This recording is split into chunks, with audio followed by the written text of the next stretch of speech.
Muy buenas tardes.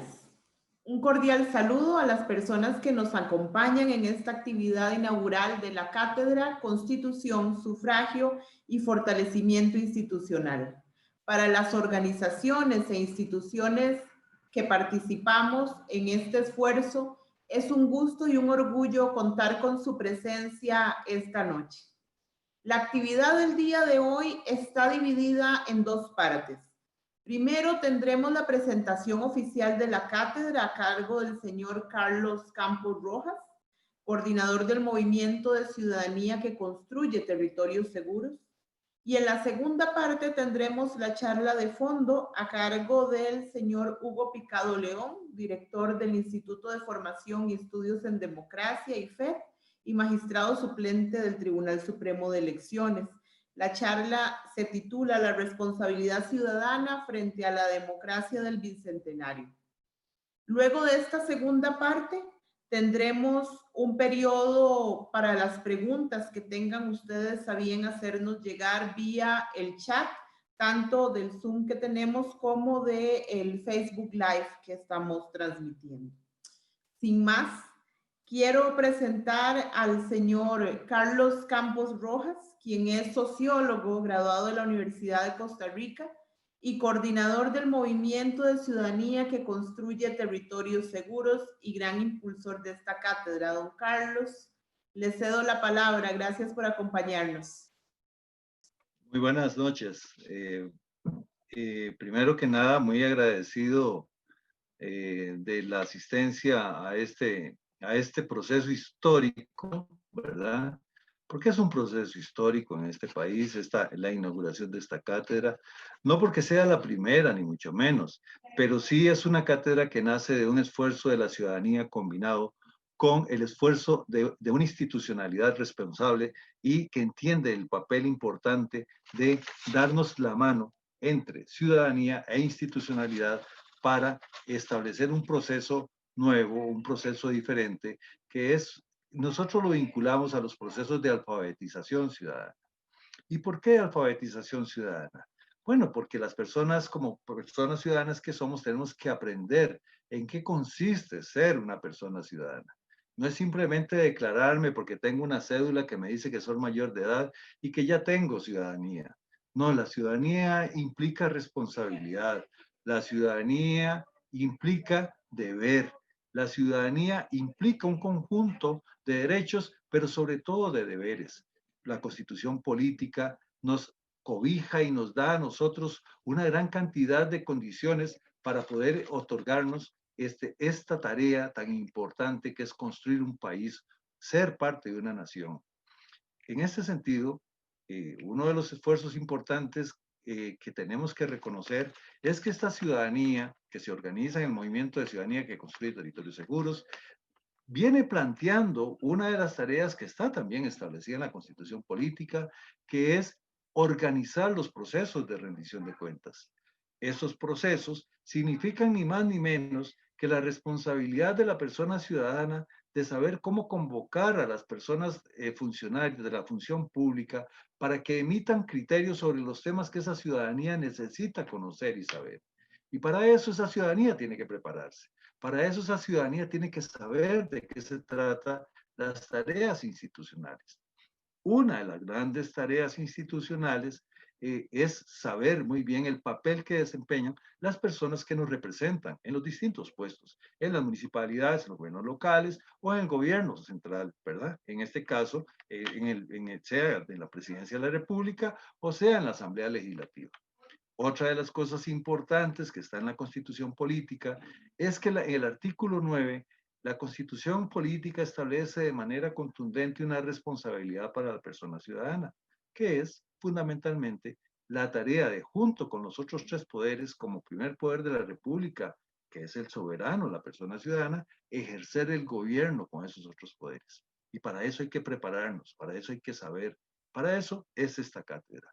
Esta cátedra la hemos llamado eh, Constitución, Sufragio e Institucionalidad. Esta cátedra nace a raíz de un acuerdo, de un debate importantísimo en la última rendición de cuentas, que fue el 17 de julio de este año. Fue la segunda actividad nacional de rendición de cuentas. Y en esta actividad participaron distintas instituciones convocadas y jerarcas de esas instituciones convocados por la ciudadanía. Y el Tribunal Supremo de Elecciones responsablemente se hizo presente.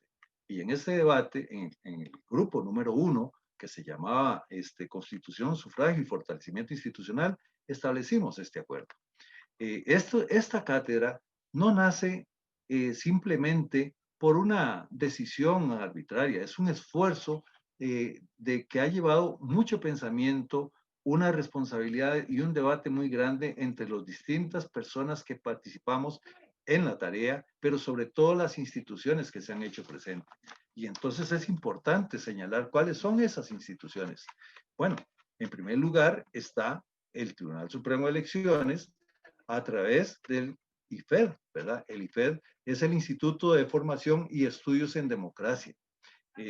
Una de las cosas importantes porque el IFED tiene como resguardo esta cátedra es porque el artículo 9 de la Constitución Política le otorga al Tribunal Supremo de Elecciones una tarea esencial, fundamental, que ha sido durante mucho tiempo no solamente un factor de ordenamiento nacional, sino un ejemplo a nivel internacional.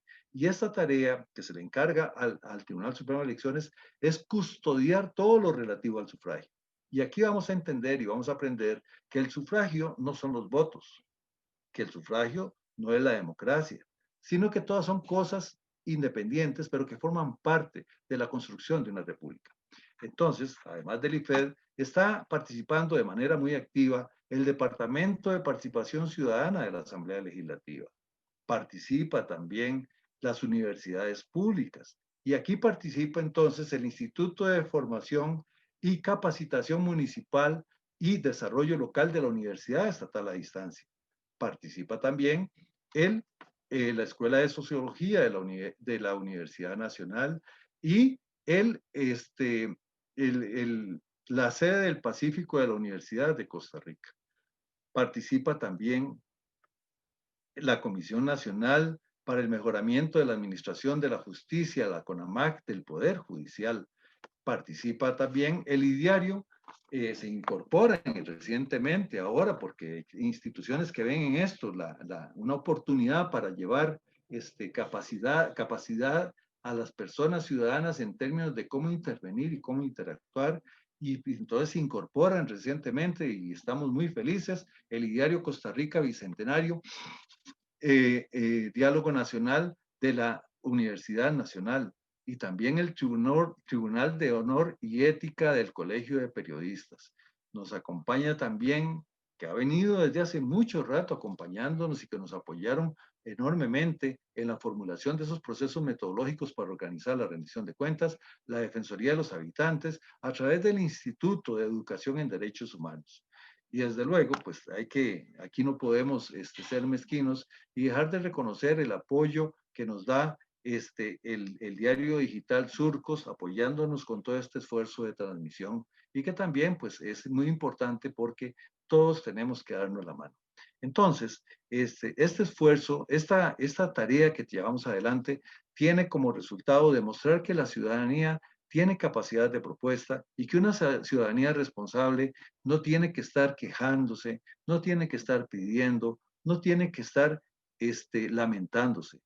Nosotros como personas ciudadanas tenemos que llenarnos de responsabilidad y empezar a asumir la tarea que como ciudadanía nos corresponde y ponernos a la par de las personas funcionarias responsables y honestas de este país y esa institucionalidad que tenemos que fortalecer y reorganizar para que garantice el fortalecimiento de la construcción de la República Costarricense, como dice la Constitución Política, de una república participativa, que así lo establece en el artículo 9, garantizarnos entonces que esta institucionalidad nace y se fortalece y crece de la mano con las personas ciudadanas.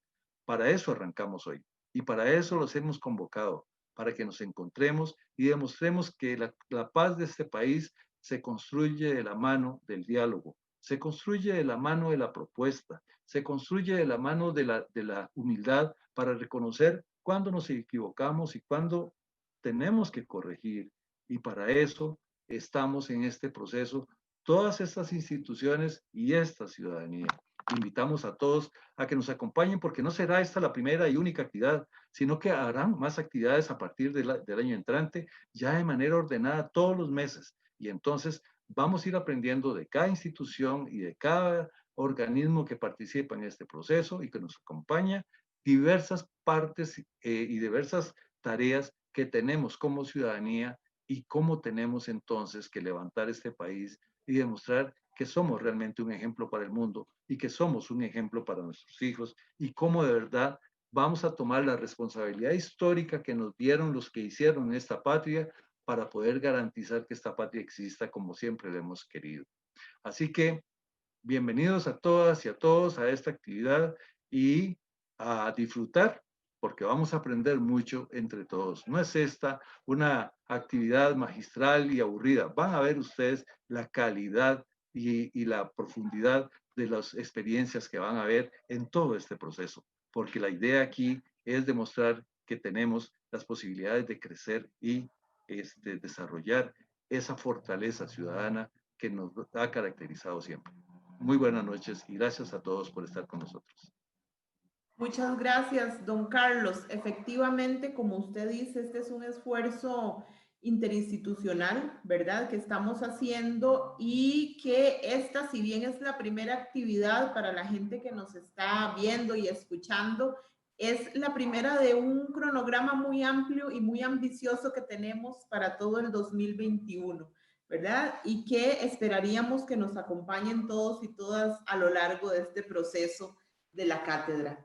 Quisiera ahora presentarles al expositor de fondo que tenemos esta noche, don Hugo Picado León.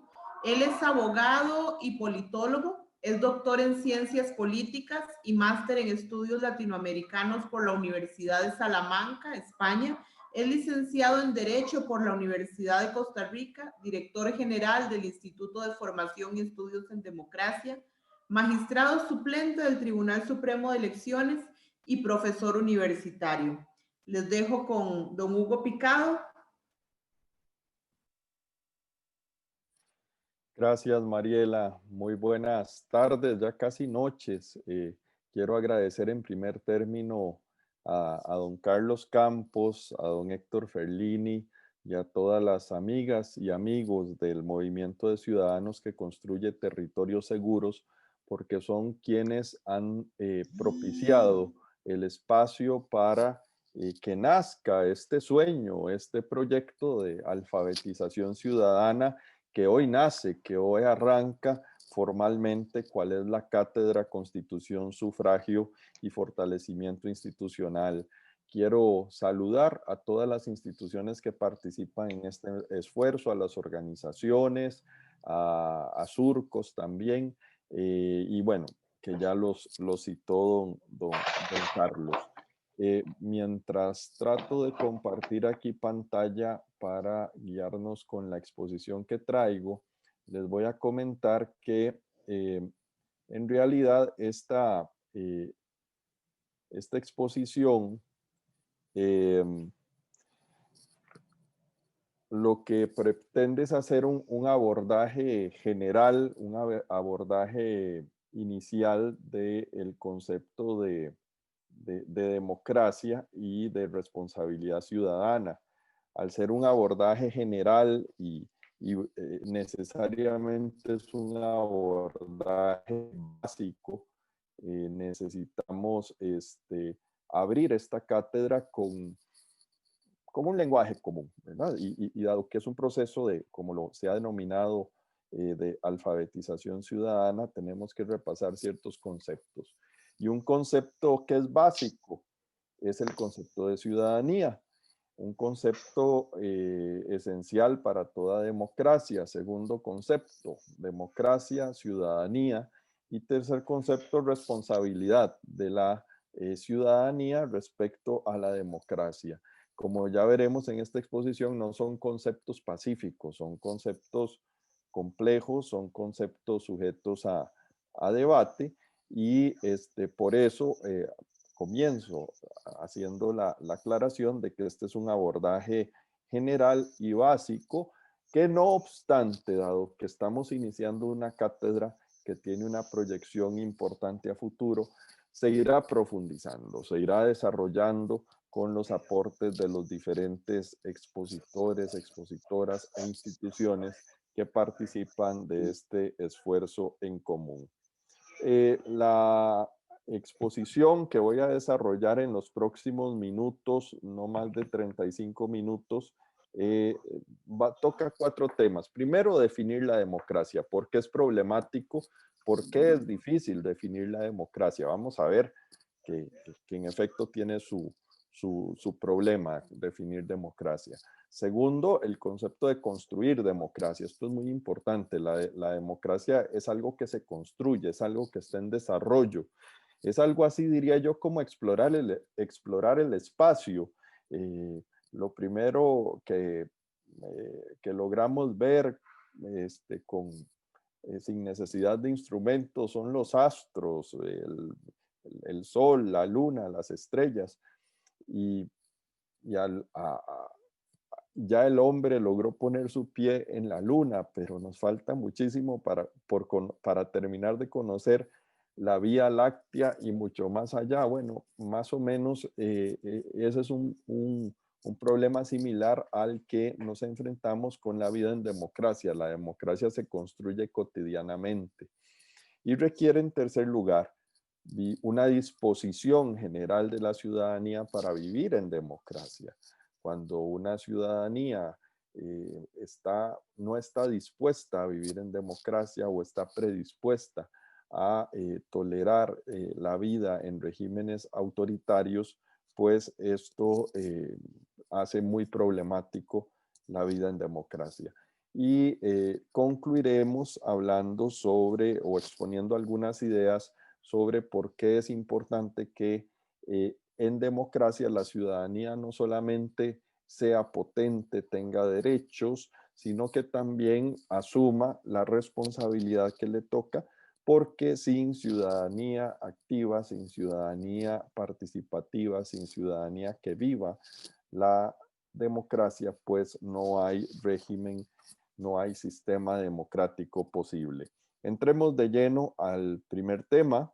Vamos a procurar hablar sobre democracia, definir la democracia, e inicio con una caricatura del maestro Quino, recién fallecido hace muy pocos días, el padre de Mafalda, que tanto nos enseñó. Y bueno, y que en esa viñeta nos recuerda el concepto más básico de democracia: gobierno en que el pueblo ejerce la soberanía. Bueno, hay muchas definiciones de democracia.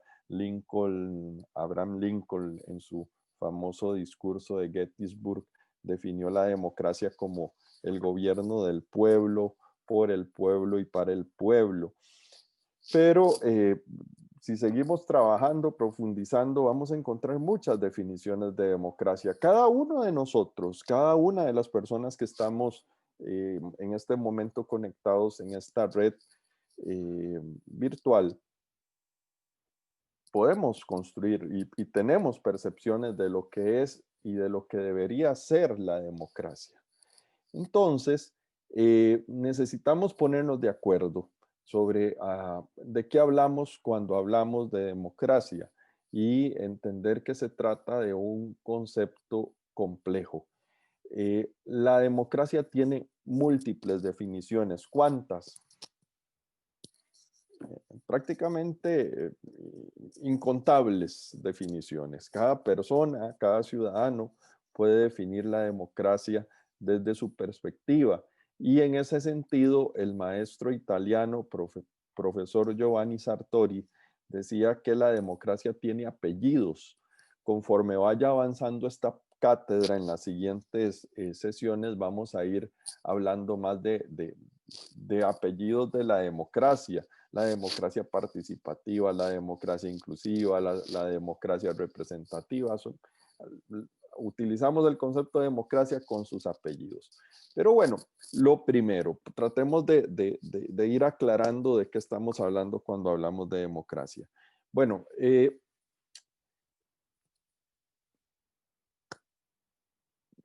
el primer concepto el primer grupo de conceptos o en un intento de agrupar los diferentes conceptos de democracia, podríamos decir que democracia se puede definir desde una perspectiva ideal, desde una perspectiva real o desde una perspectiva cultural. Desde la perspectiva ideal, bueno, les comento que el Instituto de Formación y Estudios en Democracia del Tribunal Supremo de Elecciones, donde laboramos Mariela Castro y yo, desde hace 10 años que existe, estamos realizando actividades permanentemente dirigidas a la ciudadanía. Mariela precisamente es la encargada del área de formación en democracia. Y muy a menudo, cuando estamos desarrollando nuestros talleres, siempre hay alguien que levanta la mano y dice, doña Mariela, don Hugo, muy bien lo que están exponiendo, pero la verdad no nos sirve mucho porque en Costa Rica no hay democracia. Cuando se dice eso, pues yo comienzo por estar de acuerdo. Digo, bueno, seguramente usted tiene razón, dígame usted, ¿qué requisitos debe tener un sistema político para ser democrático? Y como el concepto es de cada persona, en la medida en que la persona va diciendo, bueno, una democracia debería ser solidaria y totalmente solidaria, y una democracia debería ser, una verdadera democracia debería ser inclusiva, y una verdadera democracia no debería haber diferencias de clases, y en una gran, bueno, cuando se concluye más o menos esa lista, esa definición, siempre llegamos a la conclusión de que sí, ciertamente a partir de esa definición Costa Rica no es democracia, pero nunca en la historia de la humanidad, nunca ha existido una democracia ideal, perfecta o a la que describe o aspira esta persona. Y es que la democracia, como decía, es un concepto que contiene un ideal, y hay una serie de definiciones de democracia que entran en esta categoría. Democracia ideal es una suerte de utopía, es la utopía de alcanzar a visitar o a conocer todo el universo. Bueno, vamos por etapas, pusimos el pie en la luna, tenemos telescopios cada vez más potentes, vamos avanzando en tecnología para entender mejor el universo, pero bueno, que nos falta muchísimo. La democracia como utopía alude o está ligado a una aspiración, y por eso todos estos conceptos de democracia al fin y al cabo son normativos. Es muy importante, es muy necesario para la democracia este componente ideal, porque permite que la democracia se vaya actualizando. Lo que nosotros esperábamos de la democracia costarricense hace 100 años, ya hoy en día es algo totalmente superado. No definiríamos como democracia un régimen político como el que teníamos nosotros hace 100 años.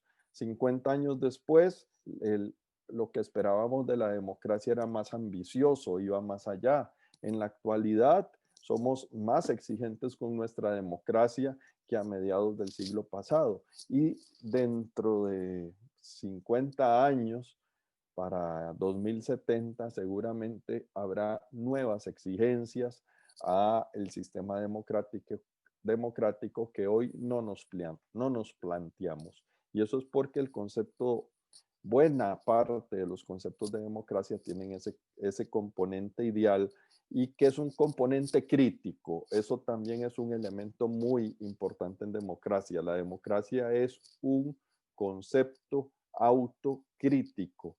Es un concepto que institucionaliza la crítica. No la convierte en enemigo del sistema. La democracia necesita la crítica, la autocrítica de la propia ciudadanía para seguir creciendo, para seguir evolucionando, porque tiene este componente ideal. Pero bueno, necesitamos otro concepto de democracia más aterrizado, un concepto de democracia que nos permita hablar y medir las democracias que existen en el mundo real, ninguna de las cuales es y nunca será perfecta. ninguna de las cuales llegará a cumplir todos los requisitos que esperamos, pero existen en el mundo sistemas democráticos, sistemas de democracias consolidadas, de democracias débiles, frágiles, semidemocracia, se habla también de democracias fallidas, etcétera. Bueno, ¿cómo trabajamos en el mundo de lo real? Ese es un segundo grupo de conceptos y de aproximaciones que tienen que ver con nociones a partir de la observación de cómo funcionan los sistemas políticos en el mundo real. Allí nos fijamos fundamentalmente en instituciones, nos fijamos, observamos cómo se articula el poder dentro de una comunidad política, y estamos ya aquí hablando no de aproximaciones normativas de deber ser, sino de aproximaciones empíricas, cómo son las democracias en el mundo real. Otro grupo de definiciones que tienen un componente ideal, pero también un componente empírico, y merece un apartado específico por la importancia de trabajos en este tema, tiene que ver con el análisis de la democracia como cultura. Este es un enfoque más dirigido a entender los valores democráticos, en aquella noción del gran educador de hace un siglo, John Dewey, que decía que la base de la democracia está en la formación de demócratas, en la formación de ciudadanos y ciudadanas con capacidad para convivir a partir de ciertos postulados, a partir de la sociología, a partir de la psicología social. Hay una enorme cantidad de trabajos que se ocupan de la democracia como sistema de valores. Pero bueno, detengámonos un poquito más. Ya hablamos de la democracia ideal como un sueño, como algo aspiracional de deber ser lo que la democracia debería ser. ¿Cómo abordamos este segundo cajoncito que vemos en pantalla de la democracia real? Bueno, hay muchas definiciones de democracia real y entre ellas hay una tensión entre definiciones mínimas y definiciones máximas. ¿Qué quiere decir esto? Que hay una gran cantidad de investigadores, índices que se construyen, parámetros de medición, que van desde definiciones que para cubrir muchos casos tienen muy pocos requisitos, esas son las definiciones mínimas, y otras definiciones de democracia mucho más robustas, donde pues van a cumplir esos requisitos mucho menos casos, ¿verdad? Entonces siempre hay una tensión entre esas definiciones mínimas y máximas de democracia. ¿Cuáles son los requisitos mínimos que debe tener una democracia? ¿Por qué se habla de Costa Rica como una democracia hoy? Bueno, porque cumplimos 3 requisitos que son básicos en el mundo de las democracias reales para considerar un sistema como democrático. Primero, el requisito esencial, elecciones libres, periódicas y competitivas.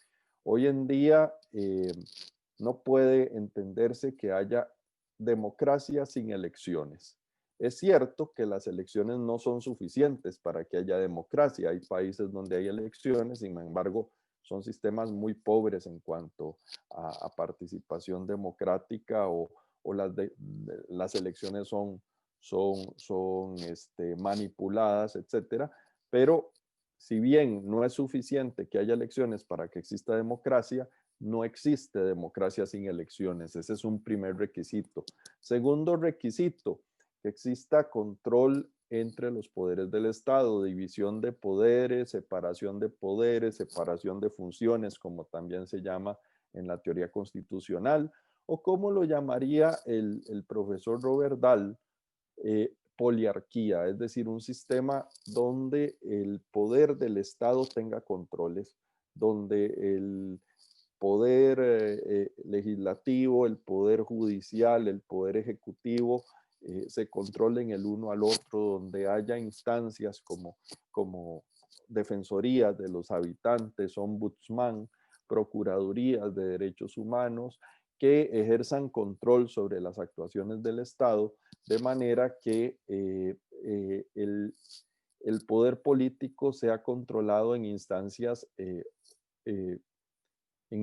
horizontales, se controle a sí mismo, a la vez que se va generando una tercera dimensión. Bueno, aquí en poliarquía cabe también el concepto de transparencia, muy importante, y rendición de cuentas, muy importante para la cátedra que estamos inaugurando hoy y que lo seguiremos tratando. Y la tercera dimensión es la de Estado de Derecho. Esto siempre está en las definiciones mínimas de democracia.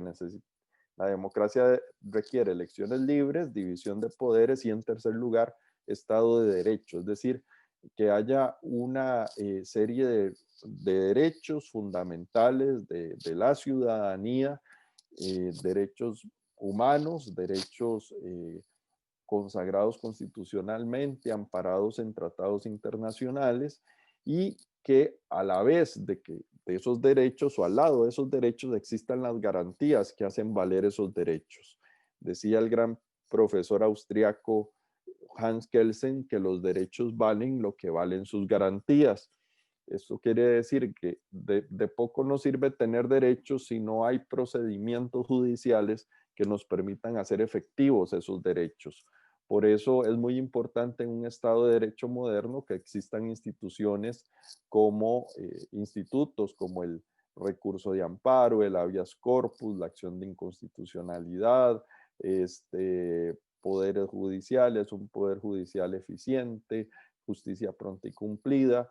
Todo eso entra dentro de los requerimientos mínimos de una democracia funcional que proteja los derechos de la ciudadanía y que se expresan también en el poder de la ciudadanía para influir sobre los gobernantes, no solo mediante elecciones, sino también mediante los mecanismos de transparencia y rendición de cuentas, como muy bien lo hace el grupo de ciudadanas y de ciudadanos que articulan esfuerzos desde el movimiento de ciudadanía que construye territorios seguros. Se puede preguntar aquí, y esto sería tema para otra exposición, ¿cómo se mide la democracia? Bueno, existen formas de medir la democracia real y todos tenemos a mano hoy en día alguna computadora por allí, un iPad, un teléfono inteligente. Yo les invitaría, si ese tema les interesa, a ingresar ahora después en sus buscadores de internet y digitar ahí Freedom House o VDEM o Polity o el índice de la democracia o Democracy Index. Todas esas son formas de medir la democracia, las democracias del mundo, y donde aparece Costa Rica comparado con democracias del resto del planeta, y así nos damos cuenta en qué aspectos nuestro país ha logrado cosas importantes, positivas, y en qué aspectos estamos todavía lentos, rezagados en términos de democracias reales. La democracia se puede entender, o estas definiciones de democracia se pueden entender ligadas también al sistema político. Cuando hablamos de sistema político, hablamos de instituciones, de cuatro elementos: instituciones, actores, cultura política y contexto. Las instituciones aluden a la existencia de un Estado de Derecho, un sistema que proteja los derechos humanos y modelos de transparencia y rendición de cuentas, mecanismos de transparencia y rendición de cuentas. Una democracia requiere también de actores comprometidos, una ciudadanía activa, responsable, una ciudadanía dispuesta a recuperar la política, no a renunciar a ella. Esto es una noción republicana muy importante.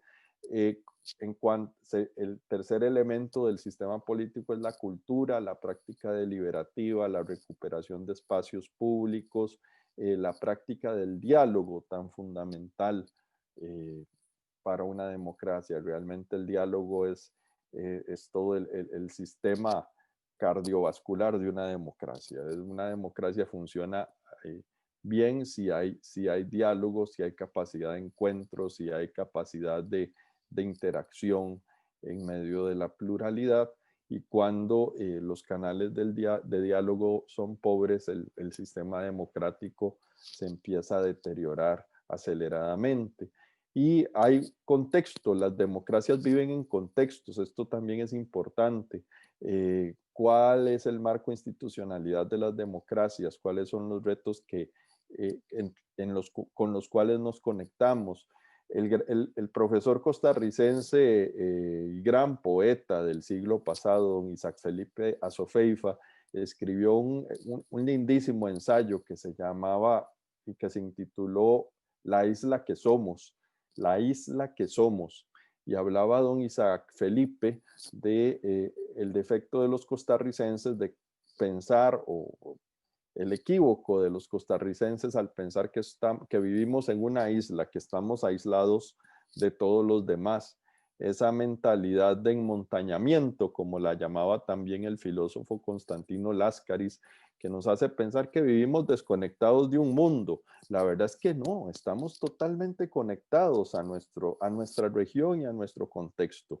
Si hoy vemos las noticias preocupantes en Costa Rica de manifestaciones y de reclamos y de incomodidad ciudadana por incertidumbre ante las medidas económicas para enfrentar el COVID, bueno, encendamos también las televisoras en canales internacionales o entremos a las páginas de internet y vamos a encontrar que la situación en España no es nada diferente, que la situación en Estados Unidos tampoco es muy diferente, que en Sudamérica hay casos iguales y peores a los nuestros. En fin, estamos ligados a un contexto y esto es importante también tenerlo en cuenta. El segundo punto sobre el cual quiero recalcar ya a partir de esta base dando por sentado que construir un concepto de democracia es complejo y que hay muchas definiciones de democracia, ciertamente a partir de o aún con un concepto de democracia mínimo, con elecciones, con división de poderes, con Estado de Derecho, llegamos a la conclusión de que construir democracia es complejo, porque la democracia, sea como sea, es un concepto dinámico, es un concepto cambiante. La ciudadanía que no se esfuerce cotidianamente por ser más inclusiva, por ser más participativa, por ser más solidaria, por ser más responsable, cada día será menos democrática. La sociedad que no se esfuerce cotidianamente en ser más participativa, cada día será menos democrática. La sociedad que no se comprometa cada día con el diálogo, cada día será menos democrática. El concepto de democracia es dinámico porque existe una tensión entre lo que aspiramos a que sea la democracia ideal, y lo que en realidad tenemos, la democracia real, las democracias que existen en el planeta. Segundo, es un concepto dinámico porque en toda democracia conviven prácticas democráticas con prácticas antidemocráticas, legados autoritarios o formas no democráticas de relacionarnos. Es decir, como ya veremos cuando vayamos al tercer tema, que es vivir la democracia, la democracia se empieza a vivir en los hogares, a partir del respeto, del reconocimiento de la dignidad de los otros, pero en sociedades donde la violencia doméstica, el machismo, el irrespeto a los demás es una tónica en los hogares, pues es muy difícil, es prácticamente imposible que esa sociedad que en micro se vincula a partir de nociones antidemocráticas autoritarias pueda convivir en un ambiente democrático. Y bueno, hay toda una tradición de estudios sobre los procesos de democratización, sus avances y retrocesos. Por allí, si a alguno le interesa, el profesor Scott Mainwaring es un autor clave para entender eso. Y, hay otro elemento que quería recalcar, ¿verdad? Porque cuando hablamos de que la democracia es un concepto dinámico que se construye, lo que nosotros hoy conocemos como democracia en realidad es el resultado de tres tradiciones diferentes, que no son ideologías, no estamos hablando de ideologías, es realmente algo mucho más grande que una ideología. Son tradiciones centenarias, son tradiciones de pensamiento, inclusive antropologías, formas de entender al ser humano cuyos orígenes están en la cultura occidental allá sentados hace 25 siglos. Y hoy en día les llamamos democracias, hace un siglo les llamábamos repúblicas, pero en realidad lo que hoy entendemos como democracia, si ustedes pueden ver la pantalla en este momento, es como una mezcla inestable de tres colores de pintura que ahí se mezclan y a veces las democracias cambian de tonalidad, poniendo ahí esa imagen que nada más la bajé de internet, porque me resultaba la más útil para estos efectos, la mejor que encontré ahorita. Hay democracias que tiran más a un color o a otra porque se les va más el tarro de pintura de alguna de estas tres tradiciones. ¿Cuáles son estas tres tradiciones? La primera, la más antigua, es la tradición democrática, que nació en la Grecia antigua, en Atenas. Es una noción según la cual todos pueden participar o deben participar en las decisiones colectivas y sobre cualquier tema. Bueno, todos era muy limitado, lo sabemos en la antigua Grecia, pero ahí nace el concepto de demoskratos, poder en manos del pueblo, y esa noción básicamente inclusiva de que la ciudadanía participe y tome las decisiones políticas fundamentales. La segunda tradición, creo que lo puse en desorden, pero bueno, la segunda es el republicanismo, que iría más bien número 2. Cronológicamente, la segunda es republicanismo, porque si la democracia nace en el siglo V antes de Cristo, el republicanismo se consolida más bien en Roma en el siglos segundo y primero antes de Cristo, y luego va a tener un resurgimiento en el Renacimiento, en Florencia, en las repúblicas italianas. La preocupación del republicanismo es que el desempeño de las funciones públicas sea una actividad dignificante que exige sujeción a la ley. El republicanismo se ocupa de la calidad del sistema político, de la calidad del gobierno. Le preocupa la calidad de los gobernantes. Para el republicanismo el concepto de virtud es clave y se considera virtuoso o virtuosa a la persona que participa en política. Y la mayor virtud es hacer el bien público a partir de la política. Y esta es una noción muy importante en nuestro sistema. Tanto es así que abran ustedes la Constitución Política. El primer título de la Constitución Política de Costa Rica es la República. Y la primera definición que da nuestra Constitución Política de nuestro modelo de gobierno es república. Artículo primero de la Constitución: Costa Rica es una república. En ese concepto se incluye también la tercera noción que forma parte de estas tres tradiciones de la democracia, que es el liberalismo. Existen ciertos derechos que el Estado debe respetar, que el Estado no puede invadir. Hay una serie de derechos individuales y sociales que el Estado debe respetar y que además debe tutelar, debe proteger, y deben existir garantías o mecanismos para que las ciudadanas y los ciudadanos puedan defenderse en caso de que les sean conculcados, invadidos esos derechos. El liberalismo es un concepto básicamente defensivo y es una tradición que nace ya en la modernidad, siglos XVII, XVIII, con los pensadores clásicos ingleses como John Locke, pensadores como Rousseau, Montesquieu, los pensadores franceses, ginebrinos, etc. Y es una noción que hace énfasis en los derechos de las personas frente al Estado. Ahora, vamos a hablar ahora, o el siguiente punto es hablar sobre vivir la democracia, y aquí nuevamente hago alusión a la relación entre educación y vida en democracia y sistema político que postulaba o que planteaba hace más de un siglo el educador John Dewey.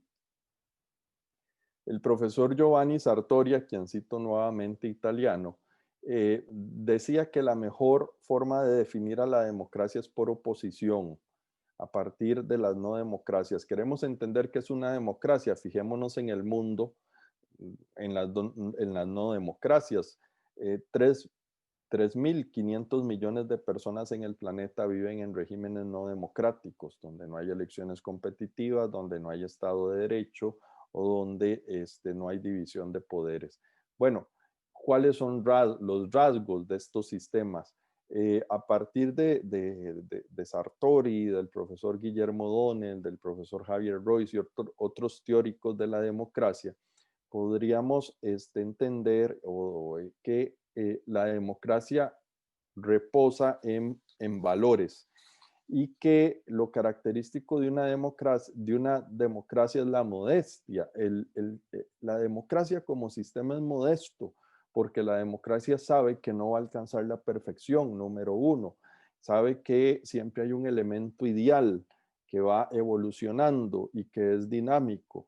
Y segundo, porque en democracia se entiende que hay que vivir que la complejidad de la articulación de intereses en sociedades muy complejas, donde cada individuo, donde cada persona tiene valor y donde los intereses de todos son difícilmente conjugables en acciones políticas que beneficien a absolutamente todos. Siempre va a haber alguien que opina diferente, siempre va a haber alguien que le beneficia más que a otro una medida, siempre puede haber un perjudicado por mejor que sea la política pública.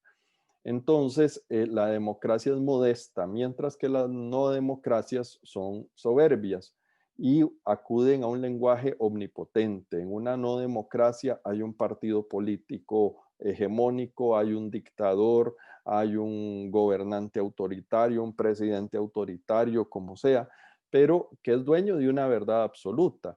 Hay muchas teocracias en el planeta, sobre todo en el mundo árabe, donde además quienes gobiernan lo hacen con autoridad divina según sus creencias, pero lo típico del gobernante no democrático es esa actitud de soberbia, de que todo lo sabe, de la utilización del lenguaje omnipotente frente a la democracia que opta por la deliberación. La democracia entiende de la necesidad de que conversemos, de que dialoguemos, inclusive de que deliberemos. Es decir, no solamente dialogar, a veces hay que deliberar, hay que debatir y hay que combatir, pero con las palabras.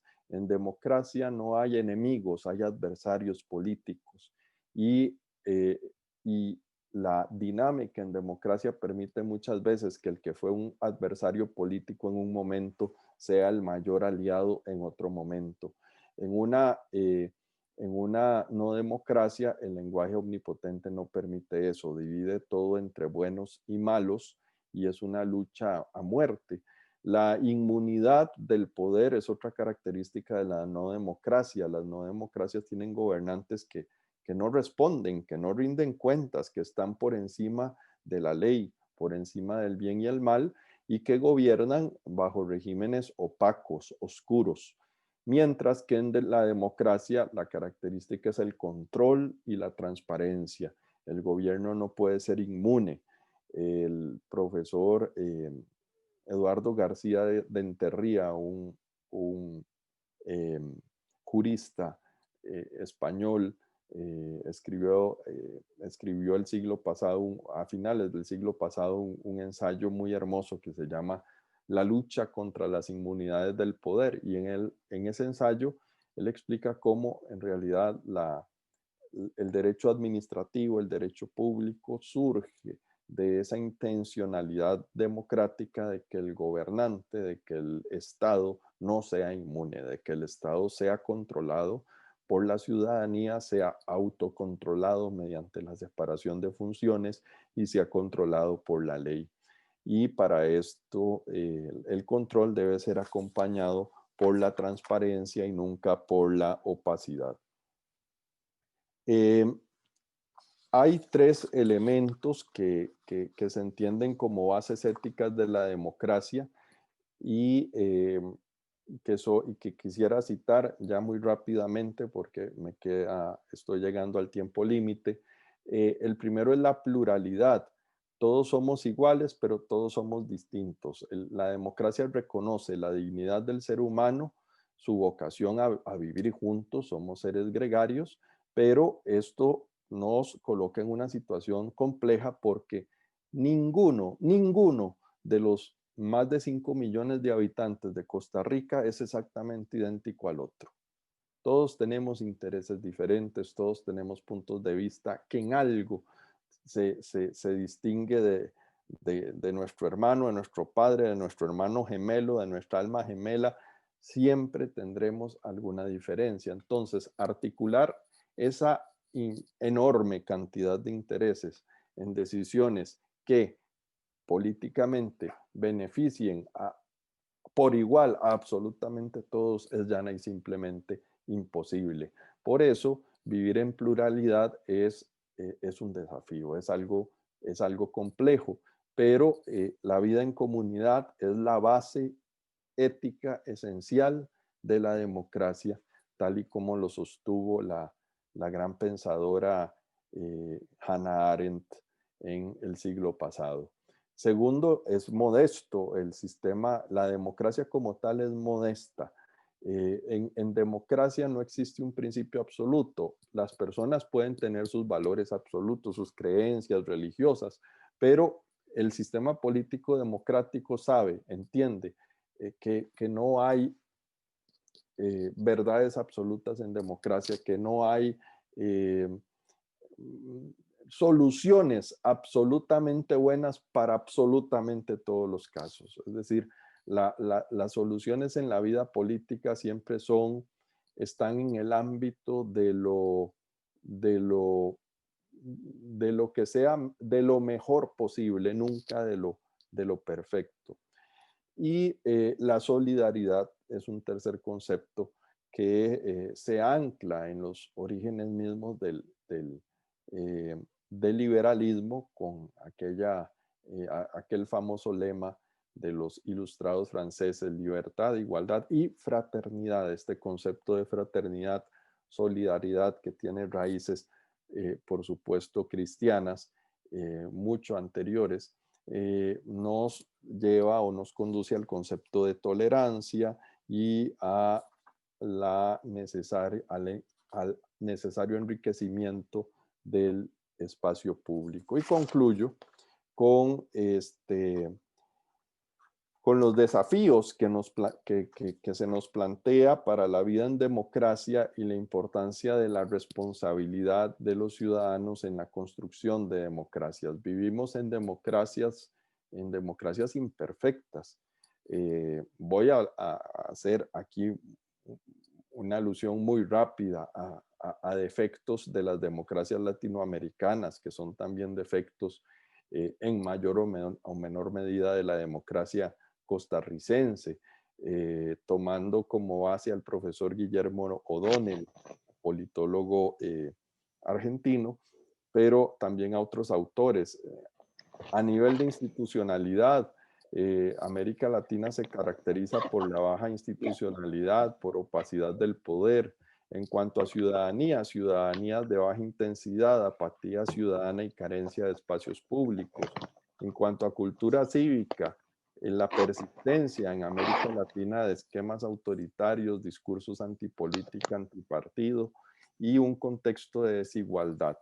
Esto es particularmente importante. América Latina no es la región más pobre del mundo, pero sí es la región más desigual del mundo. Y Costa Rica en los últimos 30 años pasó a ser, con Uruguay, el país menos desigual de la región, a hoy ser uno de los países más desiguales en la región más desigual del planeta, cosa que es muy preocupante para la democracia, porque la democracia puede tolerar niveles altos de pobreza. Históricamente hay muchos casos de países pobres que han sostenido sus regímenes democráticos, pero las democracias no son muy viables con niveles muy grandes de desigualdad. Y bueno, política exterior no favorable. Hoy vivimos una época mala para la democracia en el mundo, mala para las democracias en el mundo. Vemos populismos en Sudamérica, populismos en Centroamérica, populismos en Norteamérica, populismos en Europa, ni qué decir en Asia y en África. Eso son elementos que debemos tomar en consideración. Entonces, concluyo con esto. ¿Cuál es la visión responsable de los ciudadanos ante la democracia? Hay varias actitudes que podemos tener o tomar frente a la democracia. Una de ellas es la indiferencia, la actitud del porta a mí, ¿qué me importa a mí? La actitud individualista de la persona ajena a la comunidad, que no le interesa la sociedad, no le interesa la comunidad política, no le interesa la democracia. Hay una segunda actitud que es la ingenua y optimista, ¿no? Todo está bien, el conformista, que por conformista es inmovilista, no se mueve, no ve nada, que todo está perfecto, la democracia, el sistema me beneficia, aquí yo gano, me quedo cruzado de piernas y silbando tranquilo, que aquí no pasa nada, todo está perfecto. Costa Rica es una democracia perfecta que ya no necesita nada más, todo lo hemos alcanzado. La tercera, obviamente esta actitud es ingenua, el optimismo es ingenuo. Luego tenemos otro tipo de personas que son las pesimistas, todo lo contrario, que ven todo oscuro, negro. Costa Rica es el peor país del mundo, es un paisesucho, una democracia que no funciona, no son capaces de ver lo positivo de nuestro país y lo positivo de nuestra democracia, que tiene cosas positivas, por supuesto que sí, en términos reales, en términos comparados. El cínico y pesimista tiene el defecto de que sí, reclama mucho, pero normalmente su protesta es sin propuesta. Entonces es una posición al fin y al cabo muy cómoda y muy irresponsable, porque es nada más de señalar errores o supuestos errores, pero sin proponer nunca una solución. ¿Cuál es la actitud deseable en una ciudadanía democrática? Pues una visión equilibrada, una visión que reconoce virtudes, que reconoce defectos del sistema, que practica, participa en la política desde una visión solidaria, empática, crítica y propositiva. Habiéndome pasado unos minutitos en el tiempo, por lo cual pido disculpas, con esto concluyo. Les agradezco la atención y quedo muy atento a sus preguntas.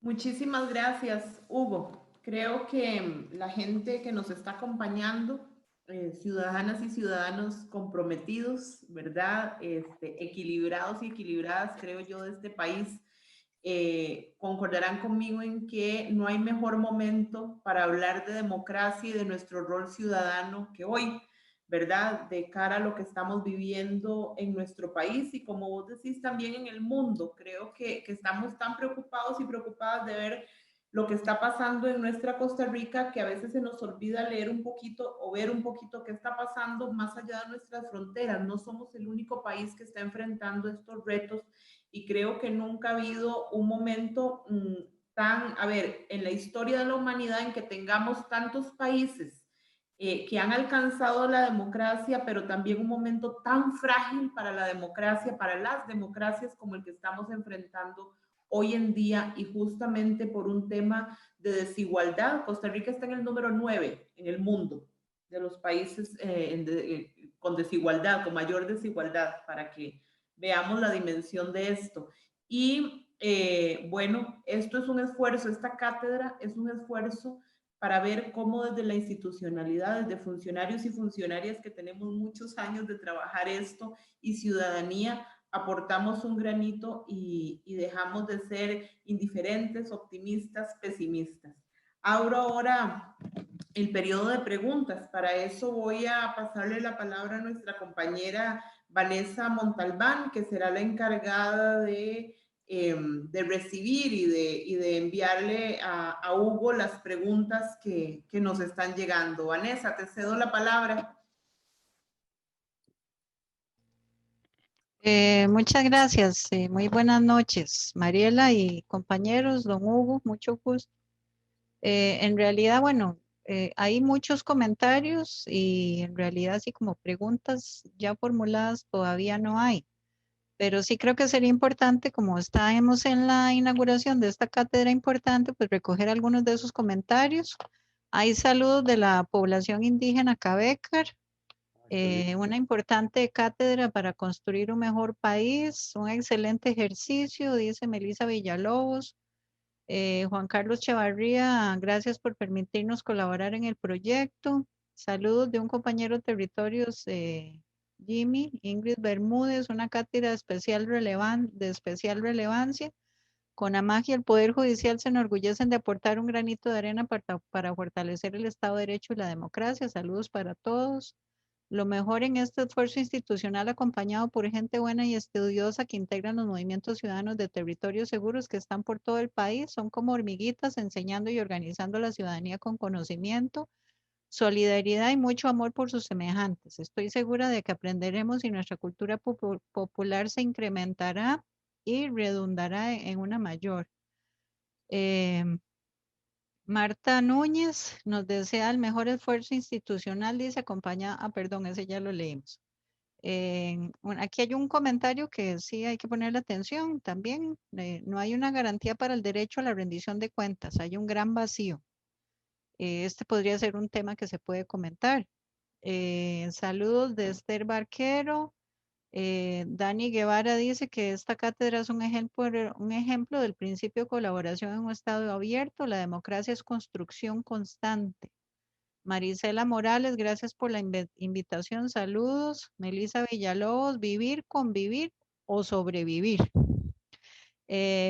Guay Sanjín Herrera dice un saludo, don Carlos, doña Mariela, gracias por la articulación de esfuerzos para aprender sobre la democracia. Dayana Mariel, formar un diálogo permanente entre la organización ciudadana y las instituciones públicas. No es una pregunta, es un comentario, pero bueno, es parte de los retos que se derivan de la exposición que hacía don Hugo. De la Comisión Costarricense de Profesionales de Belleza dice, protesta sin propuesta. Excelente frase. Luz María Alpizar dice, es una frase muy atinada para este momento. Bueno, esos son los comentarios que hay ahorita. Nos están siguiendo también por los compañeros de la UNED, la compañera del Instituto de Formación y Capacitación Municipal y Desarrollo Local de la UNED, están pendientes de la transmisión por Facebook y hay otros medios por los cuales también se está transmitiendo la actividad. Entonces esos son los comentarios y tal vez el tema del diálogo permanente entre la organización ciudadana y las instituciones públicas y la protesta sin propuesta. Yo diría que es por ahora los temas de comentario.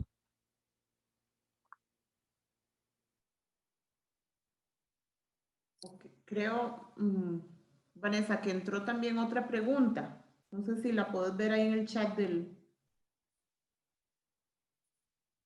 Ok, un momentito. Sí, perdón, aquí hay más. Bueno, aquí dice Elsa Artavia, me parece importante saber en qué momento se perdió en el ciudadano el ser activo.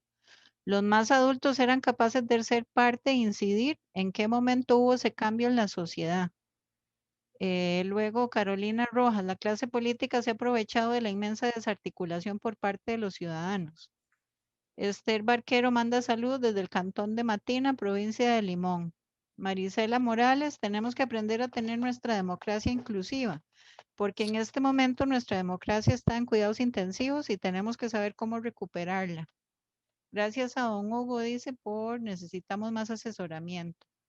Roxana Gómez, excelente y muy valioso aporte de don Hugo, hace falta este tipo de análisis. Octavio dice, considerando el momento que atraviesa el país, ¿cuál debe ser el camino para recobrar la credibilidad en nuestros gobernantes? Esto va de la mano con el comentario anterior de en qué momento los adultos dejaron de incidir, ¿verdad? Que antes sí lo hacían más. Y luego, Stephanie dice el concepto de democracia, don Hugo, como presidente del IFED, ¿qué concepto cree que sea el adecuado en Costa Rica? Por ahí vamos, Y compañeros. creo, Vanessa, que podemos dejarlo hasta ahí. Si llegan otras, podemos hacer otro bloque, pero tal vez como para que Hugo nos dé sus reflexiones respecto a estos temas y agradecer a la gente que se alegra de este proyecto. Creo que eso habla muy bien del ejercicio ciudadano.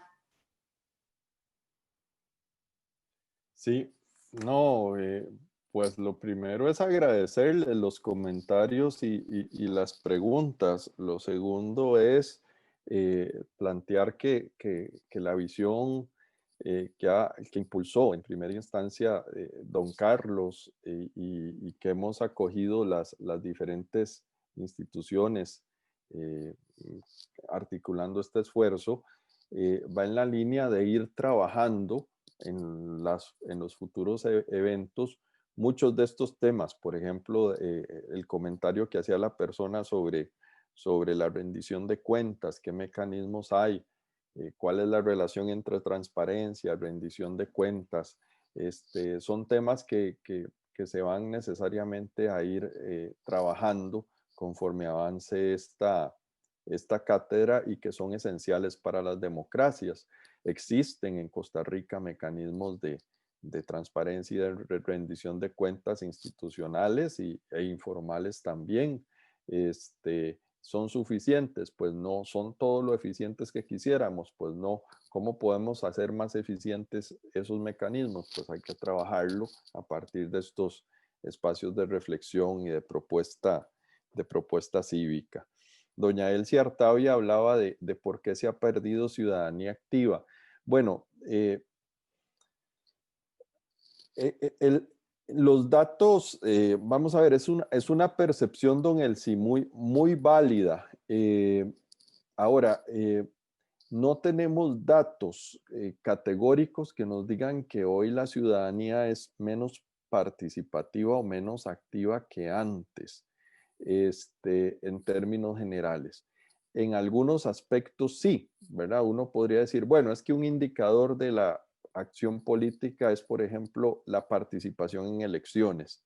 Y sabemos que después de la guerra civil de 1948, durante la década de los 50, en los dos procesos electorales que tuvimos en los años 50, tuvimos los picos más altos de abstencionismo en la historia del país.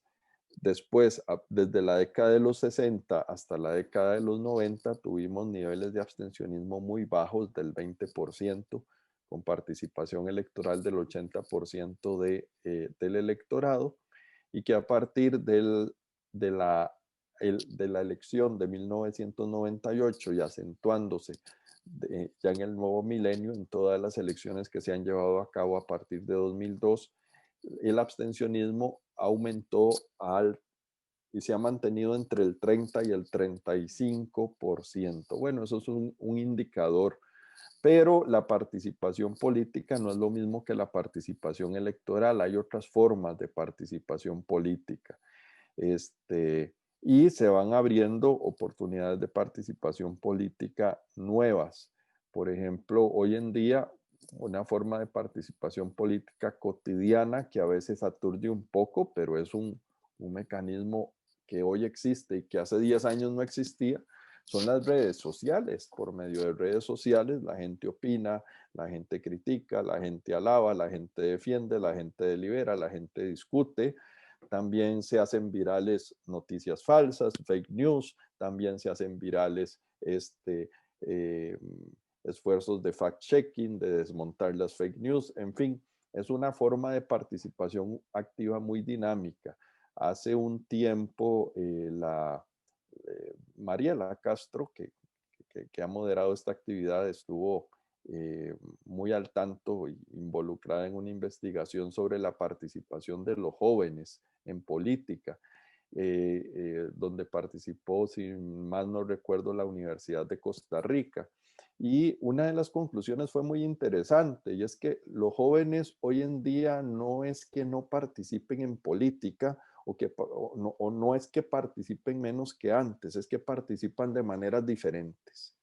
Ya no lo hacen involucrados a grandes partidos políticos, sino que lo hacen a partir de intereses un poco más sectoriales, ¿verdad? Los moviliza la protección del medio ambiente, o los moviliza la protección, qué sé yo, los derechos de los animales, etcétera. Eso es interesante. Ahora, eso es como un primer comentario a lo que señalaba doña Elsie Artavia. El comentario de doña Elsie también se podría entender como una pregunta: ¿cómo incentivar ciudadanía activa? Y doña Elsie, la única respuesta que tengo eh, es, es que es muy difícil, y que la manera es la educación, es la educación. La democracia, después de 10 años de muchos años de estudiar el tema de democracia y de 10 años de trabajar en el Instituto de Formación y Estudios en Democracia, yo le puedo decir que la conclusión a la que llego es que es la misma de John Dewey de hace 100 años. La democracia se construye en las aulas, en la educación. Diría también que se construye en las familias, por supuesto, y donde las familias son disfuncionales, donde las familias perpetúan formas de relación entre padres e hijos, o entre cónyuges basados en la violencia y el irrespeto, la persona va a tener más dificultades para desarrollar destrezas para la vida en sociedad que prescindan de la violencia y del irrespeto. Al fin y al cabo, esos valores tan necesarios en la democracia, el respetar al otro aunque piense diferente a mí, el renunciar a la violencia en cualquiera de sus expresiones, como valor democrático, se aprende en la socialización primaria, es decir, en las casas, y se puede afinar en la socialización secundaria, en las escuelas y en los colegios. Creo que tenemos como sociedad que seguir fomentando educación democrática en las escuelas y colegios para promover ciudadanía activa, que es en todo caso deseable para una democracia desde mi convicción personal. No todos los demócratas del mundo piensan igual, debo aclarar. De hecho, hay dos grandes escuelas de pensamiento en la academia anglosajona. La teoría participativa de la democracia piensa que es bueno para una democracia que la ciudadanía sea activa y participe y se involucre, pero hay una teoría muy fuerte en los Estados Unidos, que es la teoría elitista de la democracia, que plantea que mientras menos gente se involucre, mejor, porque eso lo que significa es que el sistema funciona bien y que la gente se dedique a sus negocios privados, que se dedique a sus asuntos propios y que no se meta en las cosas públicas y la deje en manos de expertos. Ese es otro punto de vista. Yo no lo comparto, pero bueno, algunos de los que están aquí lo pueden compartir, y hay mucha gente y muchos académicos que sostienen ese punto de vista, como decía, en el mundo, sobre todo en el mundo anglosajón. Doña Stephanie decía cuál es el concepto de democracia que se debería defender desde el IFET. Se lo voy a resumir en una palabra: modestia. El concepto de democracia debe ser modesto. Nadie en política tiene la verdad absoluta. Todos necesitamos de los demás para construir soluciones razonablemente aceptables para la mayoría. Ese concepto de modestia recoge también el pensamiento de la más grande pensadora política del siglo XX, Hannah Arendt, que sentó la base de la República en el concepto de la pluralidad. Y pluralidad es entender, número uno, que todos somos iguales ante la ley, que todos somos iguales en cuanto a dignidad también. Como seres humanos todos tenemos idéntica dignidad, pero que todos somos radicalmente diferentes también. Todos tenemos formas de pensar, puntos de vista, intereses, y que la articulación, piensen ustedes en los núcleos de relación más básicos en una sociedad, la relación madre-hijo. No hay amor como el de una madre, lo cual no significa que muchas veces la mamá nos jala las orejas, nos pega una regañada, se enoja con nosotros. Eso ocurre, ¿verdad? Y a veces nos enojamos con nuestra mamá, inclusive ya siendo adultos. Hay padres que no le hablan a sus hijos, hijos que no hablan a sus padres, hermanos que no se llevan. Pues estoy hablando inclusive de relaciones familiares, de paternofiliales y maternofiliales. Pensemos ahora en relaciones pacíficas en naciones con 5 millones de habitantes, con 10 millones de habitantes, con 300 millones de habitantes. Siempre hay intereses diferentes. Entonces, necesitamos construir democracia a partir de la modestia, a partir de entender que el que nosotros tengamos un punto de vista no me da derecho para ofender al que piensa diferente. Ese derecho no lo tengo. Tengo derecho a expresar mi punto de vista y tengo el deber o responsabilidad. Esta exposición se llamó Responsabilidad Ciudadana. Tengo la responsabilidad de respetar el punto de vista del otro. Entonces, concepto de democracia, doña Stephanie, modestia.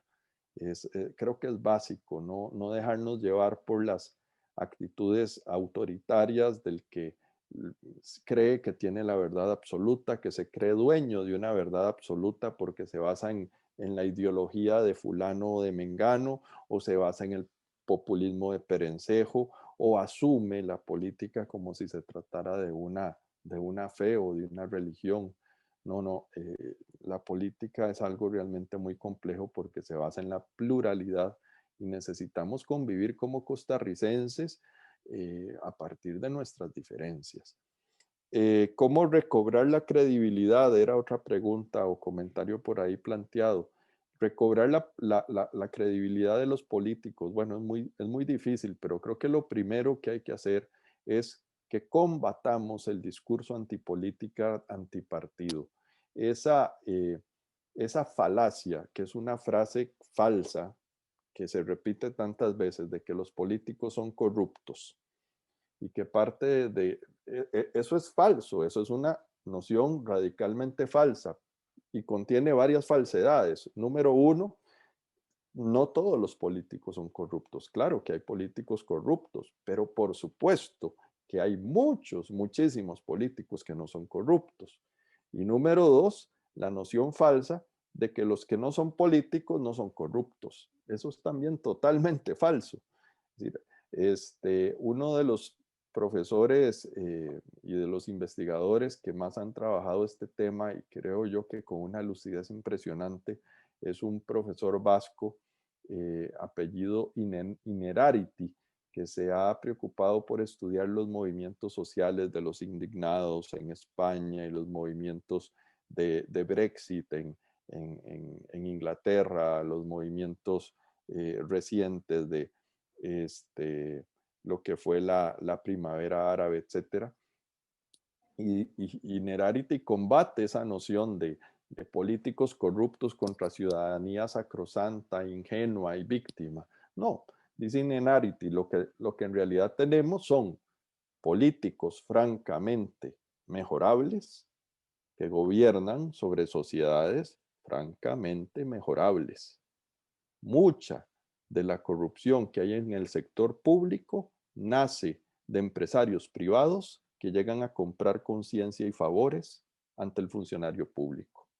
Y eso empieza desde el ciudadano de a pie que va manejando a su casa, lo para un tráfico, lleva unos traguillos y le ofrece al tráfico 10,000 pesos. Ya eso es corrupción.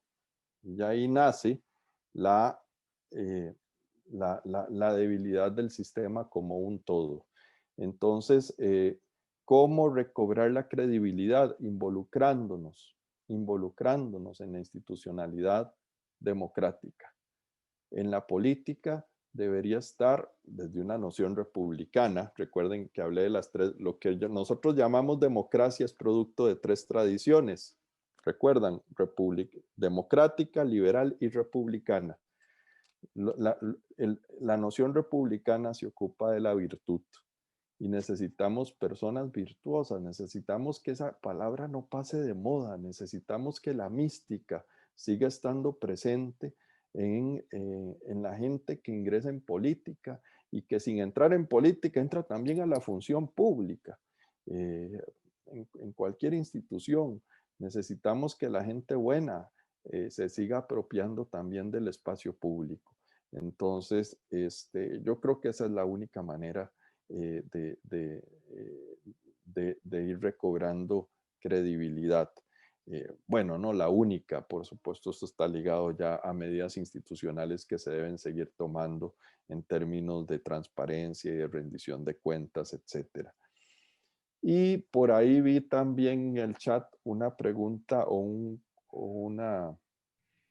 comentario de un señor Edgar que hablaba de una propuesta de papeleta personalizada. No sé, don Edgar, exactamente a cuál propuesta se refiere usted, pero cuando habla de papeleta personalizada, no sé si se estará refiriendo a modelos de voto preferencial. Bueno, eso es otro gran tema, un tema como para discutirlo en otro foro. Va a haber otro foro, perdón Hugo que te interrumpa, va a haber otro foro específicamente de esos temas. Entonces, bueno, si, ya si lo me podremos permite, abordar. si me permite, don Hugo, le específico, es Jimmy Bolaños, el que dice que cómo ampliar nuestra democracia rompiendo el monopolio de los partidos políticos para acceder al poder. Entonces él dice que, por ejemplo, que se permita en Costa Rica las candidaturas independientes para postular diputados, alcaldes, etcétera. Sí. Bueno, son temas, don Jimmy, que hay que discutir en el ámbito de reforma electoral.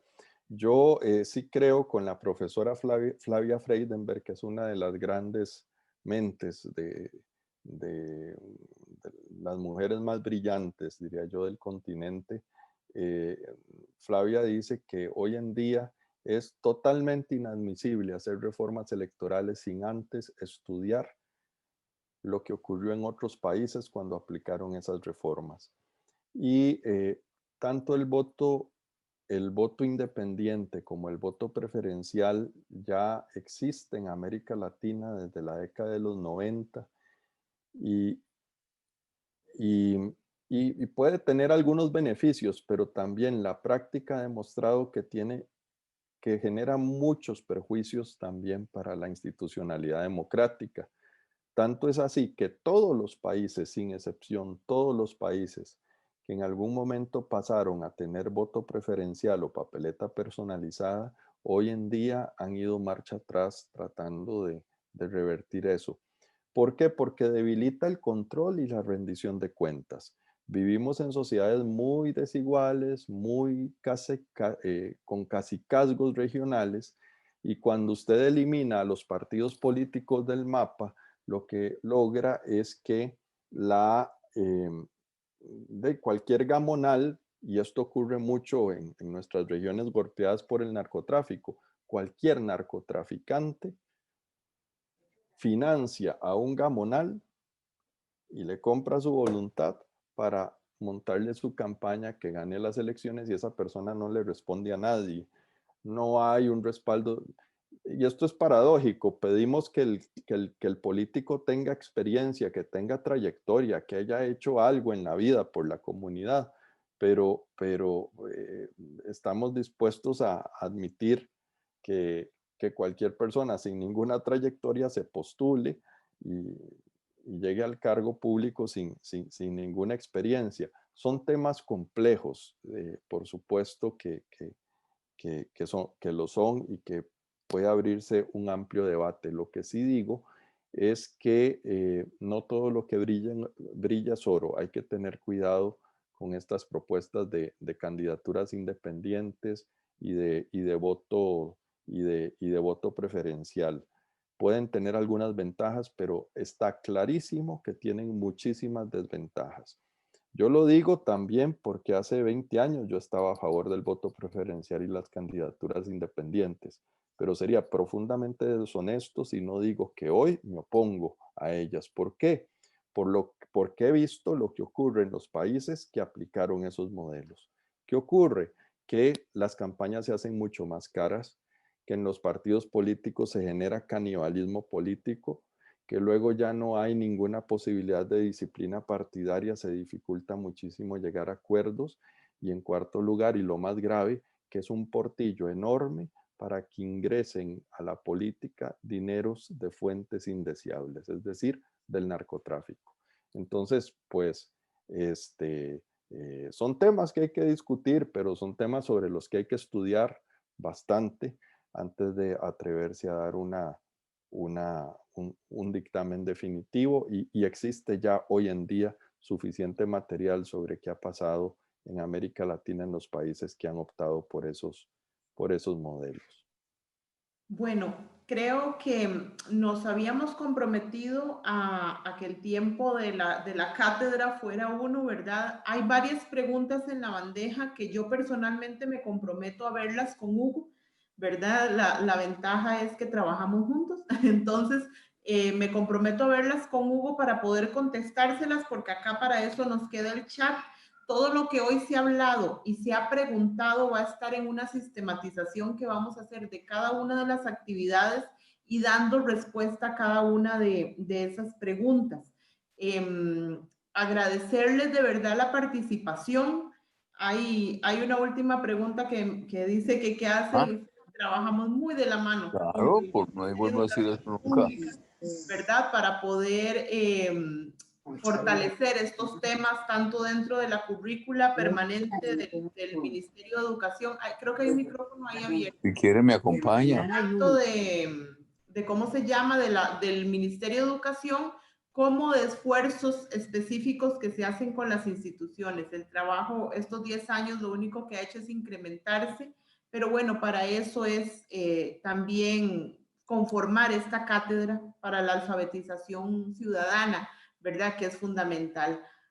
Agradecerles muchísimo su tiempo a estas horas, ¿verdad? Este tiempo se lo robamos usualmente a nuestras familias, pero es parte de una ciudadanía comprometida.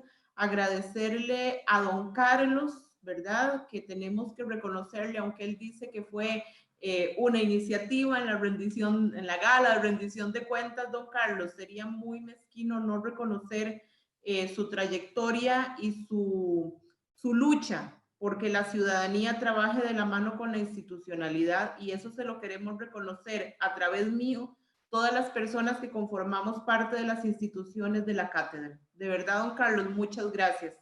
Muchas gracias, Hugo, ¿verdad? Le quito el don porque es mi amigo, ¿verdad? Entonces no me gusta decirle don Hugo.